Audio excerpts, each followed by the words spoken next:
Bonjour à tous, notre vidéo d'aujourd'hui porte sur l'analyse de la première année S1, l'étude des limites et les fonctions continues. Dans cette vidéo, on va présenter quelques notions de base sur les fonctions. Donc, définition.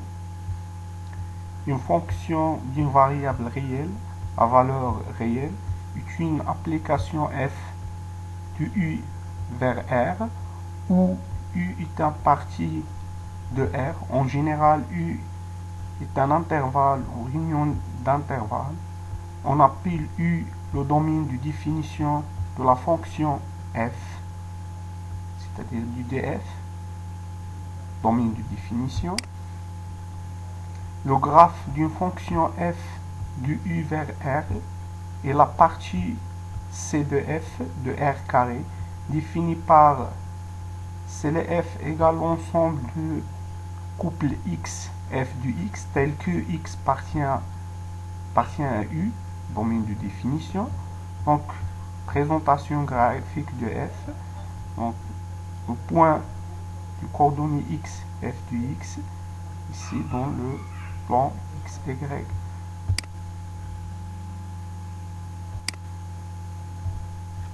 L'opération sur les fonctions, donc soit f défini de i vers r et g défini de i vers r, deux fonctions définies sur un même intervalle u de r. On peut alors définir les fonctions suivantes. La somme de f et g est la fonction f plus g définie de u vers r, tel que u, c'est le même domaine de définition de f et g, défini par f plus g du x égale f du x plus g du x pour tout x appartient à u. Le produit de f et de g est la fonction f fois g définie de e vers r par f fois g du x égale f du x fois g du x, quel que soit x appartient à u. La multiplication par un scalaire, lambda appartient à r, de f est la fonction lambda fois f définie de e vers r, définie par lambda f du x égale lambda fois x, lambda fois f du x pour tout x appartient à u. Donc, présentation graphique de f et g et la somme de f plus g. Donc ici, c'est la somme c de f plus g. Donc, par exemple, dans ce point-là, x, c'est x. Donc, on a f de x. Ici, j de x. Donc, f plus g de x, c'est la somme. Il est là. Donc, tel que f plus g de x égale la somme f de x plus g de x. Donc, même dans ce point-là, ça plus ça égale ça. Aussi à 0. Donc, g de 0 plus f de 0 égale g de 0 plus f de 0 égale g plus f de 0, etc. Fonction majorée, minorée et bornée. Donc, définition de soit f défini de e vers r et g défini de i vers r de fonction, alors f supérieur ou égal à g si quel que soit x appartient à e, f de x plus supérieur ou égal f de g de x, f supérieur ou égal à 0 si quel que soit fx appartient à u, f de x supérieur ou égal à 0. Donc, f supérieur strictement 0 si quel que soit x appartient à u, donc tel que u est toujours le domaine de définition de f de x supérieur strictement à 0. Donc f est dite constante sur l'intervalle u s'il existe a appartient à R, tel que quel que soit x appartient à u, f du x égale à a. Donc f est dite nulle sur l'intervalle u si quel que soit x appartient à i, f du x égale à 0. Définition 3. Soit f défini de i vers R, une fonction, on dit que f est majoré sur u si il existe grand M appartient à R, quel que soit x appartient et f du x est inférieur ou égal grand M. Donc f dans ce cas-là est majoré par grand M. F est minoré sur u si il existe petit m appartient à R, quel que soit x appartient à u, f du x supérieur ou égal petit m. Donc f minoré par petit m sur l'intervalle u.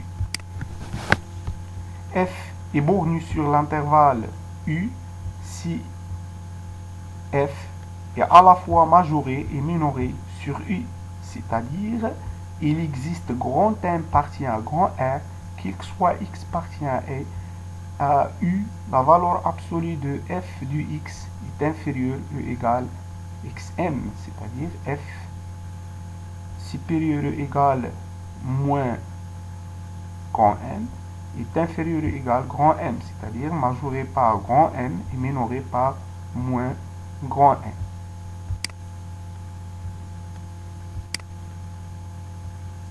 Voici le graphe d'une fonction bornée minorée par petit m. Donc, c'est le graphe de f. Il est minoré par petit m et majoré par grand M. C'est-à-dire f du x, quel que soit x appartient au domaine de définition, supérieur ou égal petit m est inférieur ou égal grand M. Donc, pour cela, on dit f, il est borné par petit m, minoré par petit m et majoré par grand M. Fonction croissante et décroissante. Donc, définition 4. Soit f défini du i vers R, une fonction, on dit que f est croissante et تزايدية sur u si quel que soit x et y appartient à e, x est inférieur ou égal à y, implique f du x inférieur ou égal f de y. Dans ce cas-là, on dit que f est croissante et تزايدية. F décroissant ou bien f est strictement croissante et تزايدية قطعا على u si quel que soit x et y appartient à i, x inférieur strictement à y, et à ça قطعا من y, implique f du x inférieur strictement f du y. Dans ce cas-là, on dit f est strictement croissante et تزايدية قطعا. f est décroissante sur i et f تناقصية على المجال i si quel que soit x, y appartient à u, f, x inférieur ou égal à y implique f du x supérieur ou égal f du y.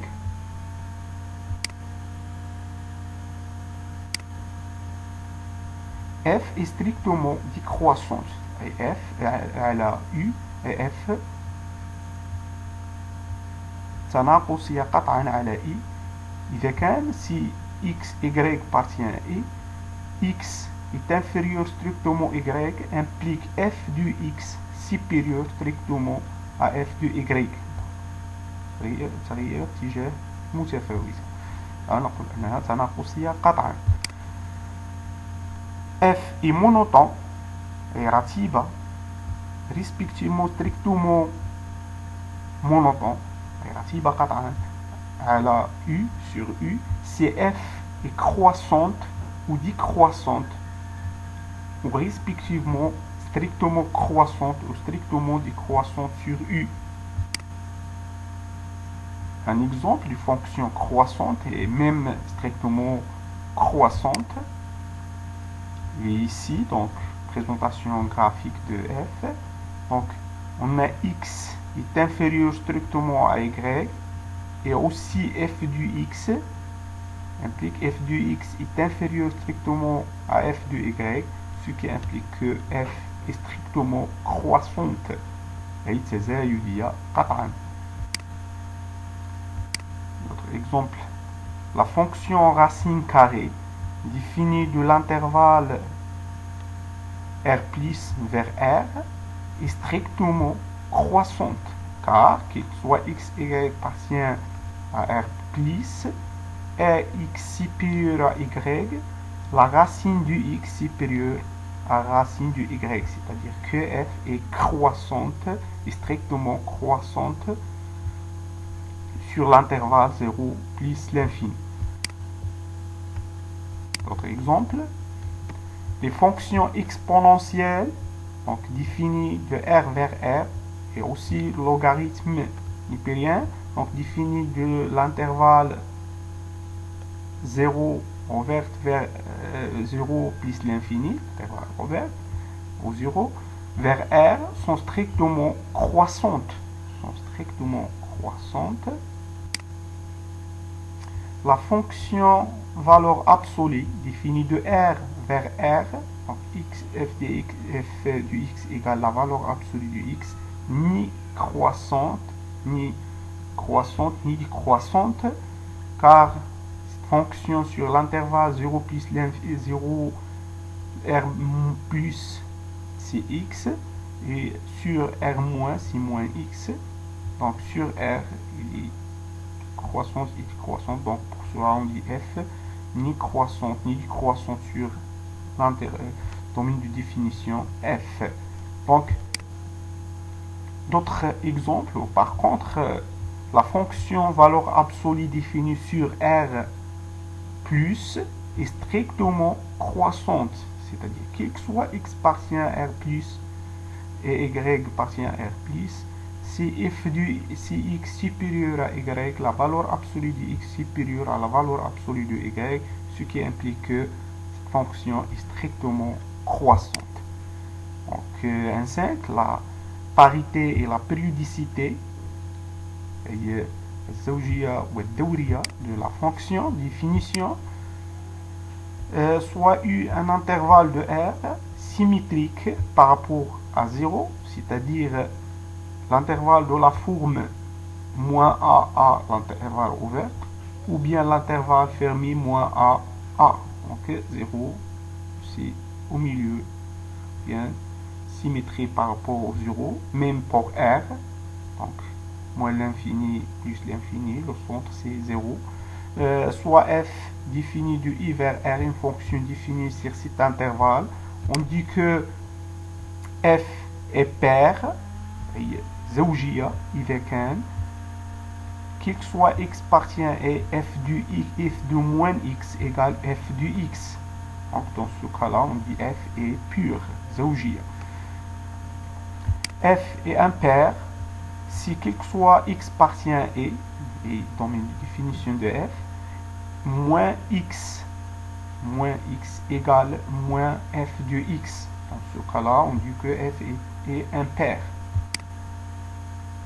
Présentation graphique ou bien l'interprétation graphique et que la fonction, donc le graphe de cette fonction, la fonction f est paire si seulement-ci son graphe est symétrique par rapport à l'axe des ordonnées, l'axe des y. Donc chaque point ici, il est symétrique par rapport à l'axe des ordonnées ou bien l'axe OY. La fonction f est impaire si seulement 6 et son graphe possède le centre de symétrie, c'est-à-dire est symétrique par rapport à l'origine. Ça, symétrie avec ça, ici, 7 points, donc il est symétrique. Dans ce cas-là, on dit que la fonction f est impaire.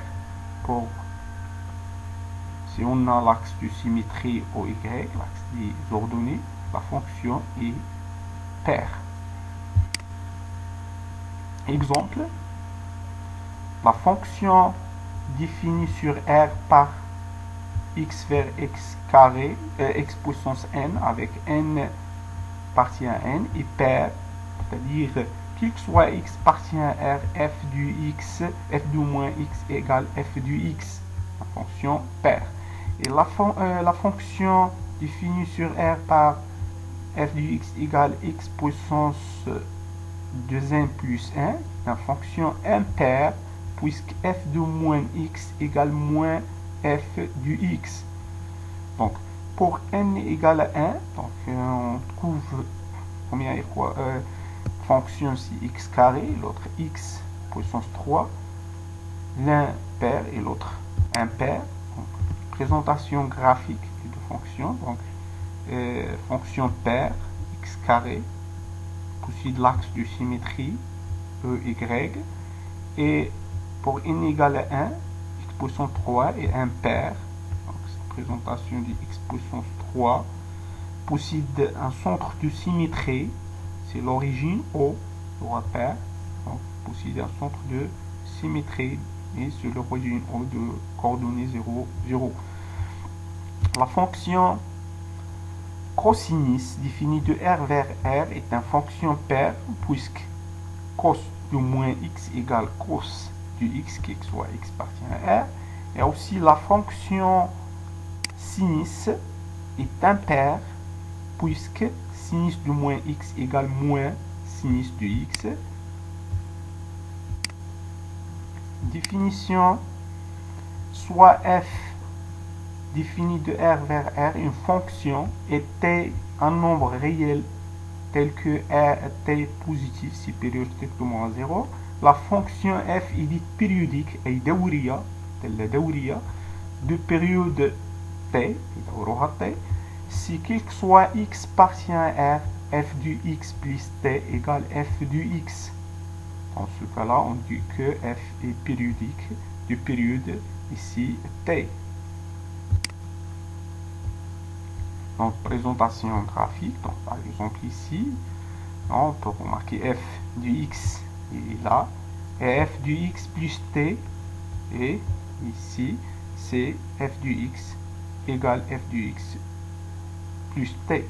Donc, f est une fonction périodique de période t. L'interprétation graphique, f est périodique de période t si seulement si son graphe est invariant par translation t fois i. C'est-à-dire ici t fois i, ici, donc il est invariant. Donc ce graphe-là, c'est le même graphe que ici. Donc, fonction est périodique. Exemple, les fonctions sinus et fonctions cosinus sont des fonctions périodiques du période de pi. Par exemple ici, point là, le même que l'autre, donc du période de pi, ici, la période, donc pi moins pi, c'est 2pi, donc fonction sinus de période de pi, et aussi pour la fonction cosinus, donc de période de pi. Par contre, la fonction tangente est une fonction périodique de période pi. والسلام عليكم. بهذا ننهي هذا الجزء، نلتقي إن شاء الله في الجزء الثاني والثالث بالنسبة لهذا الدرس. لا تنسوا الاشتراك في القناة والتواصل مع الأصدقاء مع تشغيل الجرس لكي يصلكم الجديد. وفقكم الله. السلام عليكم.